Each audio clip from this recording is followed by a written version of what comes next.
Росстандарт принял документ по установке уменьшенных дорожных знаков. Какие еще правила не обойдут стороной российских водителей? В столице продолжают отключать многоквартирные дома от газа. Что стало причиной столь радикальных мер со стороны газовиков? В Якутии появится регулярный чемпионат по 3D-моделированию. Такую возможность обсудили в рамках отборочных соревнований WorldSkills.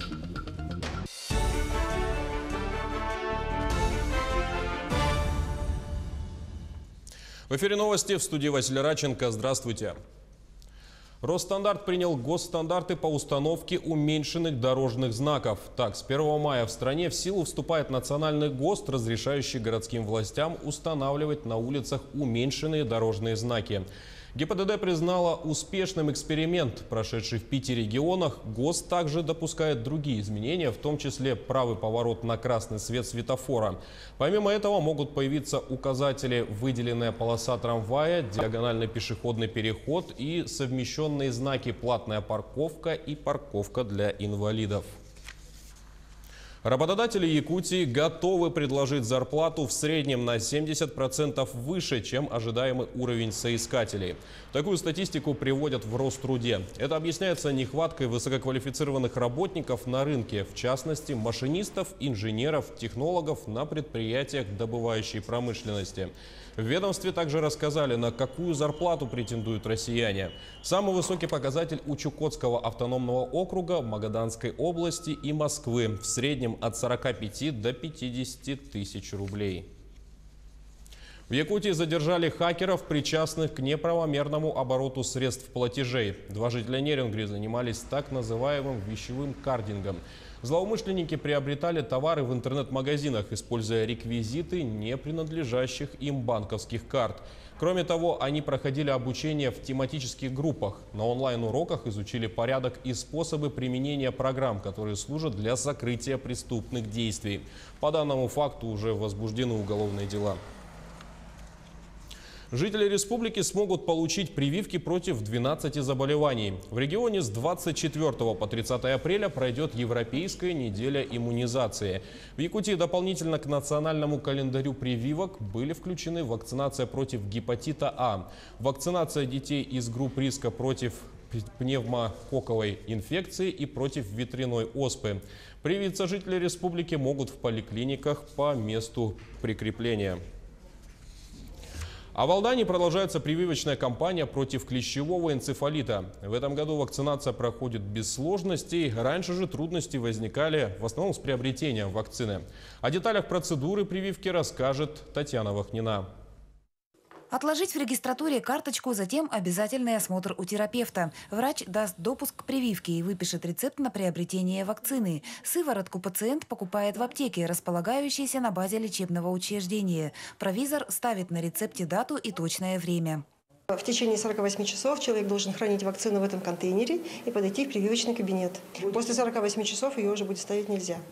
Приобретя вакцину, пациент проходит в прививочный кабинет. В целом процедура от регистратуры до прививки занимает 15-20 минут. В 2019-м прививочная кампания проходит без сложностей, кои имели место ранее. Были проблемы с тем, что сложность получения рецепта, потом идти в другую организацию, приобретать вакцину, потом с соблюдением холодовой цепи доставить ее в Алданскую больницу и там через большую очередь пройти провакцинироваться. На сегодняшний день таких проблем у нас нет. Показатели прививочной кампании 2019-го превышают прошлогодние. Из года в год сознательность граждан растет. Прививки ставят не только граждане из группы риска, но также представители основных категорий. Особенно возрастает родительское сознание. Десятки мам и пап приводят чад на прививки. Да, очень много обращаются. И родители, и дети. Большинство предприятий прививают своих сотрудников уже на протяжении 5 лет. Потеря координации движений, нарушение речи, частичный или полный паралич – такими могут быть последствия летнего отдыха в тени деревьев. В Алданском районе ежегодно регистрируется свыше 100 случаев укусов энцефалитного клеща. Количество нападений клеща на человека ежегодно растет, и мы ежегодно выявляем клещей, инфицированных клещевым энцефалитом. Заболевания энцефалитом на сегодняшний день не регистрируются, но их риск очень высок. Сани, как гласит народная мудрость, нужно готовить летом, а вспоминать о клещах и принимать меры безопасности впору в марте-апреле. Весна – оптимальное время для проведения вакцинации, чтобы до наступления тепла возможные риски были минимизированы.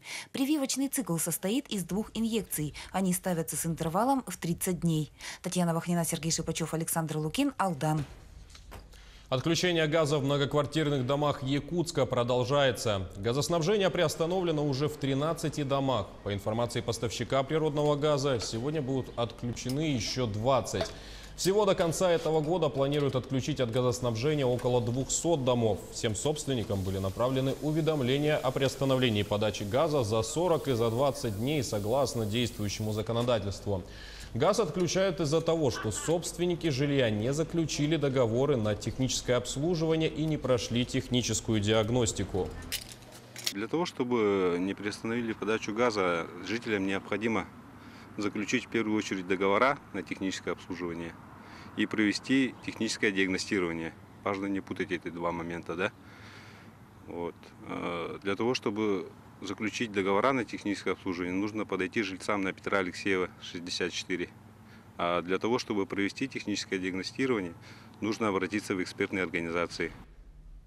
К другим темам. В Якутии появится регулярный чемпионат по 3D-моделированию. Такую возможность образовательные организации обсудили в рамках деловой программы отборочных соревнований WorldSkills. В частности, поговорили о проблемах, внесли предложения и схемы по развитию направления 3D-моделирования для компьютерных игр. Участниками выступили образовательные организации республики и предприятия-работодатели. Напомню, что в этом году около 600 участников с 65 регионов России в рамках WorldSkills с 15 по 30 апреля соревнуются по 11 компетенциям. Нам очень важно, что подошла одна из самых известных, наверное, наших компаний, которая в этой области является лидером. Это компания Майтона, и она как рассказывает свой опыт, как она работает со своими кадрами, как их готовят, чем они занимаются и как добиваются успеха. Студенты, преподаватели очень сильно заинтересовались, и будем дальше говорить, как это будем связывать с WorldSkills и к чему это может привести. Тем временем норматив ГТО по стрельбе из пневматической винтовки прошли жители Мирного. Это событие организаторы объединили с первенством города по пулевой стрельбе среди трудовых коллективов и всех желающих. Подробнее в сюжете Марферины Алексеевой. Это двойное событие радует еще и тем, что впервые за 1,5 года заработал тир. Он был закрыт представителями Росгвардии за несоответствие нормативам и стандартам стрелковых объектов. На данный момент компания «Алроса» передала объект Мирнинскому региональному колледжу. Пришлось приложить много усилий, вложить большие финансовые средства для того, чтобы данный объект начал существовать и начал функционировать так, как положено. На данном объекте будет функционировать кружок по стрельбе, секция по стрельбе, и люди, жители города, а также работники предприятий могут приходить заниматься стрелковым спортом, а также проводить спортивные соревнования по стрельбе. В тестировании комплекса «Готов к труду и обороне» участие приняло более 30 человек. Для того, чтобы сдать норматив, надо произвести 3 пробных выстрела и 5 зачетных. Выстрелы производятся из пневматической винтовки. Мишень устанавливается на расстоянии 10 метров. В первенстве по пулевой стрельбе участие приняло 9 команд и 28 личников, всего около 60 человек. Мы пообщались с коллективом Мирнинского театра, которые впервые решили принять участие в соревновании как команда. Для меня это часть моей жизни, я люблю стрелять, давно этим занимаюсь. Для ребят мы сейчас еще втягиваем в этот процесс, но надеюсь, все дальше получится. Я был бы очень рад, если бы все-таки у Мирнинского регионального технического колледжа получилось дальнейшее развитие этого места. Мне бы хотелось пожелать этому стрелковому нашему тиру городскому, в который я когда-то ходил очень давно, когда здесь занимался еще пулевой стрельбой. Это было в 7 классе, когда я учился в далеких 80-х годах. И до сих пор он стоит, и мне приятно просто сюда приходить в очередной раз, видя, что комплекс не заброшен, комплекс работает, и дай это Бог будет дальше развиваться. У колледжа большие планы. Сейчас тир посещают силовые и охранные подразделения. Вскоре после оснащения комплекса необходимым оружием секции по пулевой стрельбе смогут посещать все желающие. Марферина Алексеева, Артем Алексеев, Мирный. На этом выпуск подошел к концу, но наши корреспонденты продолжат следить за развитием событий, а мы, в свою очередь, будем держать вас в курсе новостей. Я напомню, что еще больше актуальной информации вы найдете на наших официальных сайтах yak24.ru, nvk-online.ru, а также официальных аккаунтах в соцсетях и YouTube-канале. Спасибо за внимание и до встречи на Якутия 24.